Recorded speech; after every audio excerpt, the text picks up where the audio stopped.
हज करो या उम्रा करो, ये दोनों अल्लाह ताला के लिए करो। हज करना अल्लाह के लिए है, उम्रा करना बोलो अल्लाह ताला के लिए है। कुरान की इस आयत ने हमें रियाकारी से बचा लिया। सुभान अल्लाह। किससे बचा लिया? दिखावे से बचा लिया। चूंकि आज का दौर ये है ना कि ज्यादातर लोग उम्रा जो कर रहे हैं, एक साल में कोई 2 मरतबा, कोई 4 मरतबा, कोई 5 मरतबा, कोई 6 मरतबा उम्रे पे उम्रा कर रहा है, उम्रे पे उम्रा कर रहा है, उम्रे पे उम्रा कर रहा है। लेकिन मियाँ जैसा उम्रा करने गया था उससे पहले जो जिंदगी थी, अल्लाह को उम्रा करने के बाद भी जिंदगी वही है उसकी। पहले भी झूठ बोलता था, बाद में भी झूठ बोल रहा था। पहले भी नमाज नहीं पढ़ता था, इतने उम्रा करने के बाद भी नमाज की तौफीक उसको ना मिल सकी। उम्रा करने से पहले भी लोगों की बुराइयां, लोगों की चुगलखोरियां, बदकारियों में मुलव्विस रहा करता था। लेकिन जब वापस आया, इतने उम्रे करने के बाद भी तब भी इसको हिदायत नसीब ना हो सकी। कुरान पाक ने हमें आपको ये बताया, ए लोगों, जब भी कभी मदीने जाओ, जब भी कभी मक्का मुअज़्ज़मा जाओ, अल्लाह तुम्हें पैसा दे, अल्लाह तुम्हें दौलत से नवाजे, उम्रा करना, उसके घर का तवाफ करना और तलबिया पढ़ते रहना, लब्बैक अल्लाहुम्मा लब्बैक, लब्बैक अल्लाहुम्मा लब्बैक, तलबिया बुलंद करते रहना, उसकी अज़मत और शान की बुलंदी को बयान करते रहना। अल्लाह अकबर। लेकिन कभी तुम्हारे नफ्स के लिए नहीं होना चाहिए, ये तुम्हारे दिखावे के लिए नहीं होना चाहिए, ये तुम्हारी बर्तरी के लिए नहीं होना चाहिए। इसलिए क्या आका करीम अलैहिस्सलाम ने फरमाया, जब कोई इबादत अल्लाह पर रियाकारी की बुनियाद पर करता है, अगर कोई उम्रा करे दिखावे के लिए करे, अगर कोई हज करे दिखावे के लिए करे, अल्लाह उसका ना हज कबूल करता है, ना उम्रा कबूल करता है, ना उसकी सही कबूल करता है, ना नेक अमाल कबूल करता है। तो जिंदगी में जितने भी उम्रे करना है, जितने भी हज करना है, अपने नफ्स के लिए नहीं करना है, बल्कि रब्बुल इज्जत के लिए करना है। किसके लिए करना है? अल्लाह ताला के लिए, है ना? अब एक और हदीस सुना दूं, थके नहीं हो तो कह दो सुभान अल्लाह। अल्लाह के रसूल ने फरमाया, उम्रा क्या है? ये हज असगर है। क्या है? हज असगर है। एक बड़ा हज होता है, जानते हैं आप? हज को जाते हैं साल में एक मरतबा। लेकिन उम्रा आप 8 ज़िलहिज्जा से लेके 12 ज़िलहिज्जा तक, इन 4-5 दिनों को छोड़कर जिंदगी में कभी भी उम्रा कर सकते हैं। और उम्रा हमारे गुनाहों को खत्म करता है, हमारे गुनाहों को माफ करता है। उम्रा करने का मकसद ये नहीं कि गए और वापस आए तो साहब कहां गए थे? उम्रा करने गए थे, हज करके आए। साहब तुमने क्या क्या देखा? बोले हमने क्या नहीं देखा। अरे देखा भी और मोबाइल में खींच के लेके आए हैं। तवाफ कर रहे हैं मियां और मोबाइल चल रहा है बराबर। हुजूर के रौज़े पर है, कदम आगे बढ़ते जा रहे, कहते जा रहे, सब देखिए देखिए बिल्कुल करीब होते जा रहे, करीब होते जा रहे हैं। जमजम पे रहे तो फोटो भेज रहे है ना, बस में बैठे तो वीडियो बना के भेज रहे। बोलो भैया, कहीं गए, कब्रिस्तान गए, जन्नतुल बकी वगैरह कहीं पे भी गए, फोटो खींच के भेज दिया, सबको रील पहुंचा दी, साहब देखो वहां है। अबे दीवाने, तू नबी के रौज़े पे गया, मक्के गया, तू तस्वीर बनवाने क्यों नहीं गया? तू तो अल्लाह की बारगाह में तस्वीर बनाने के लिए, तू तस्वीर बनाने थोड़ी गया था, तू तो तख्त बनाने गया था। बताइए, तवाफ कर रहा है, सुभान अल्लाह, जोर से कह दो यार सुभान अल्लाह। तवाफ कर रहा है, 7 चक्कर लगा रहा है, मगर साहब फोटो खींचने में कमी नहीं कर रहा है। हुजूर गौसे आज़म की जिंदगी जानते हो? सरकार गौसे आज़म तवाफ करने के बाद एक जगह रुके। शेख सादी कहते हैं कि मैं भी तवाफ कर रहा था, मैंने एक शख्स को देखा कि वहां ऐसा रो रहा है, ऐसा गिड़गिड़ा रहा है, ऐसा रो रहा है जैसे पता नहीं कितना बड़ा गुनाहगार है, कितना बड़ा खताकार, पता नहीं कौन सा गुनाह करके आया। शेख सादी कहते हैं मैं हैरत में पड़ गया, मैंने देखा मैं जरा इसके करीब जाऊं, पूछूं तूने कौन सा गुनाह किया, कौन से ऐसे गलत काम किए थे। शेख सादी कहते हैं कि जब मैं आगे बढ़ा और आगे बढ़ने के बाद मैंने देखा तो वो कोई आम शख्सियत नहीं थी, बल्कि बगदाद के गौसे आज़म थे। रो रहे थे, ज़बान पर था मौला मुझे माफ कर, मुझे माफ फरमा दे, क़यामत के मैदान में मुझे अंधा उठाना अगर मैं तुझसे राजी ना कर सका, मुझे ईमानदारी से बताओ। अरे मियां गौसे आज़म की शान ये है जैसे नबियों में मुस्तफा का मकाम बुलंद है, वैसे वलियों में गौसे आज़म का।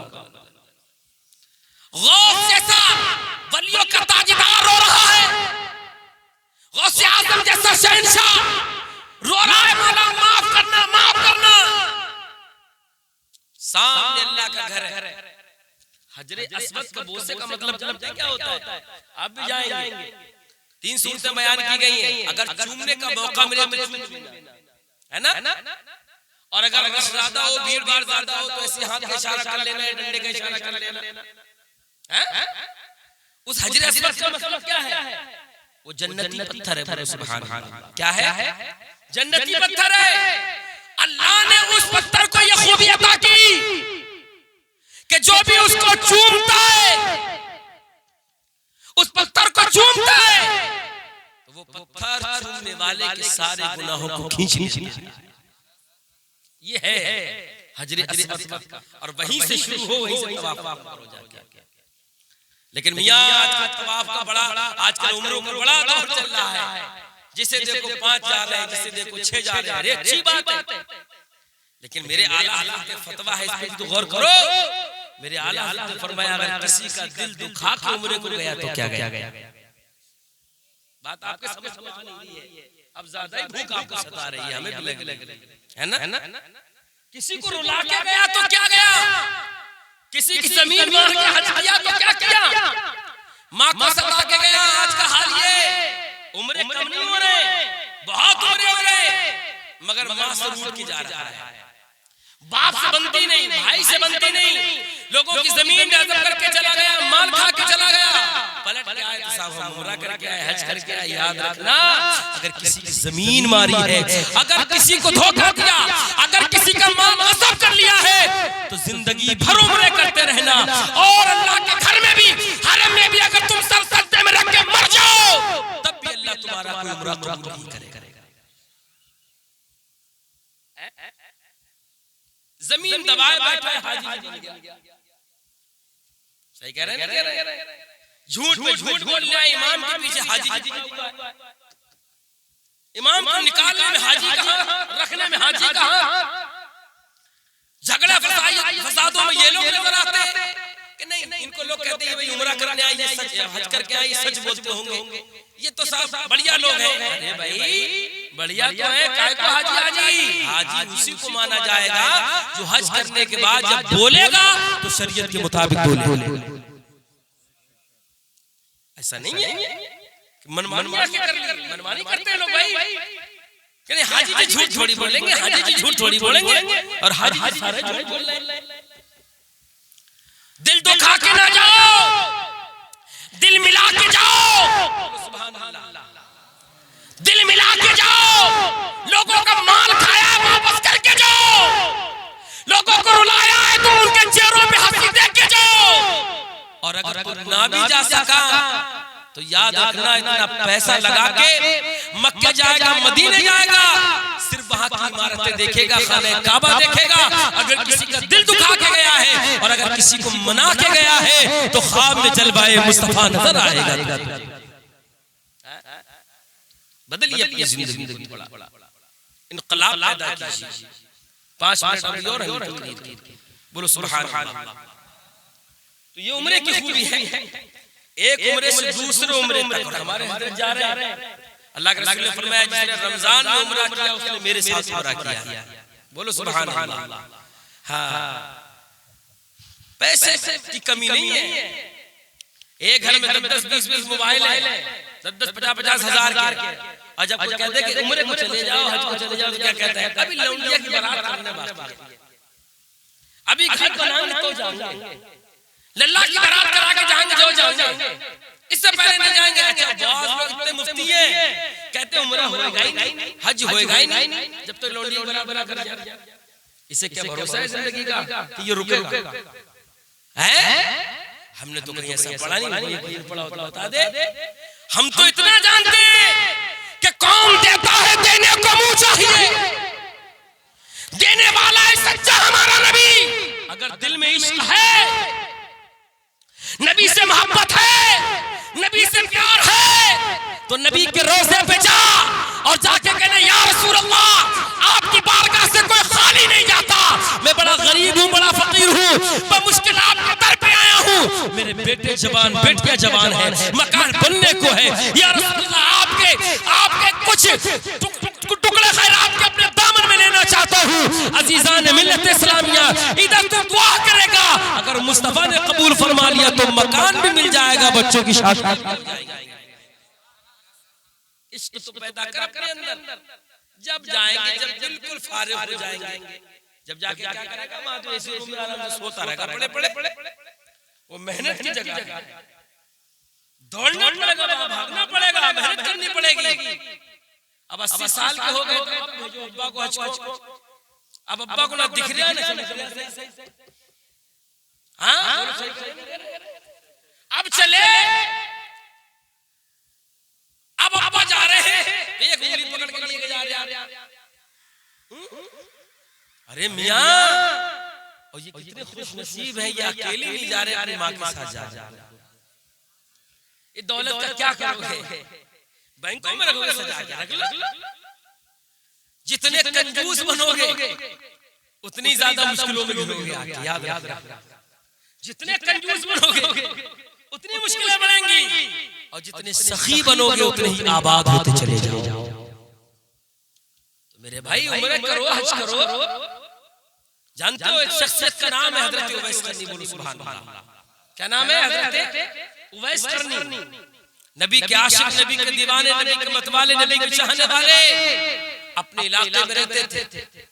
जिंदगी का मामूल ये था कि सारी जिंदगी अपनी माँ की खिदमत में गुजार दी। किसमें गुजारी? खिदमत में गुजारी। इतना इश्क था, बेइंतहा इश्क था। एक दिन माँ से कहने लगे, माँ इजाजत दे दो तो मैं भी मदीना शरीफ चला जाऊं। बोलो सुभान अल्लाह। हुजूर को देखने के लिए रात दिन तड़पता हूं, रोता हूं, बिलखता हूं। माँ ने कहा, बेटा अगर तू जाएगा तो मेरी खिदमत कौन करेगा, मेरी खिदमत कौन करेगा। एक मरतबा इजाजत माँ ने दी, आए, लेकिन हुजूर से मुलाकात ना हो सकी। लेकिन थे दीवाने, थे मतवाले, लेकिन मेरे आका अलैहिस्सलाम का जब कोई दीवाना होता है ना, याद रखना, तुम्हारी दीवानगी तुम्हारी दौलत के लिए है, तुम्हारी दीवानगी तुम्हारी शोहरत के लिए है, इसलिए तुम्हारा घर भी बर्बाद, तुम भी बर्बाद, हम भी बर्बाद है, कुछ नहीं हमारे पास है। जिस दिन हम अपना ओढ़ना बिछोना मुस्तफा के लिए कर देंगे, हमारी दुनिया भी आबाद हो जाएगी, आखिरत भी आबाद हो जाएगी। हमें अमीर बनने की जरूरत नहीं है, हमें जरूरत है नबी के गुलाम बनने की, है ना। देख लो आप कितने लोग पकड़े जा रहे हैं, खत्म कर रहा हूं, कितने लोग पकड़े जा रहे हैं। क्या तुम्हारे मस्जिदों में किसी के लिए दुआएं हो रही हैं? क्या किसी नेता महाराजा के लिए कोई दुआ कर रहा है? लेकिन एक नबी का गुलाम, एक मौलवी, एक आशिक अब से 20 रोज पहले गिरफ्तार किया गया, तो आज पूरे हिंदुस्तान में नहीं दुनिया में उसका एहसास किया जा रहा है। उनके लिए दुआएं की जा रही हैं। उस शख्सियत का नाम मुफ्ती सलमान अज़हरी है। बोलो है कि नहीं? नबी के गुलाम बनो। हजरत उवैस करनी जाते हैं, लेकिन नबी से मुलाकात नहीं होती। मेरे नबी अलैहिस्सलाम फरमाते, जब मेरा विसाल हो जाए ना, तो ये मेरा जुब्बा है, उवैस को जाके पहुंचा देना। सुभान अल्लाह। पहुंचता है हजरत उवैस करनी के पास, और आका ने भी फरमाया कि जाके उनसे मेरी उम्मत की बख्शिश की मग़फ़िरत की दुआ करना। मियां वो चाहते तो 1000 मर्तबा हुजूर का दीदार कर लेते, लेकिन माँ की खिदमत को तरजीह दी, माँ की खिदमत गुजारी को तरजीह दी, तो हुजूर ने उनको वो सिला अता फरमाया माँ की खिदमत का, कि हुजूर ने जुब्बा शरीफ उनको अता फरमाया। तो अपनी जिंदगी में कुछ ना कुछ इख्तिलाफ पैदा कर, समझ रहे नहीं समझ रहे आप? हाँ, अच्छे लोग आपके दरमियान आए, मेहनत से कमाइए, मशक्कत कीजिए, अल्लाह पैसा दे तो खुद भी उम्रा कीजिए और माँ बाप को भी उम्रा कराइए। ये जिंदगी का एक पैगाम है। अल्लाह ताला मुझे आपकी शाद आबाद फरमाए। वक्त काफी हो गया है और पीछे से कई घंटियां बज चुकी हैं। हालांकि हमारे छोटे हैं लेकिन यहाँ बड़े हैं, तो इनकी बात पर अमल बहुत जरूरी है। अल्लाह इनके सबसे मुझे भी हिदायत नसीब फरमाए। बुलंद आवाज़ में शरीफ ला इलाहा इल्लल्लाह।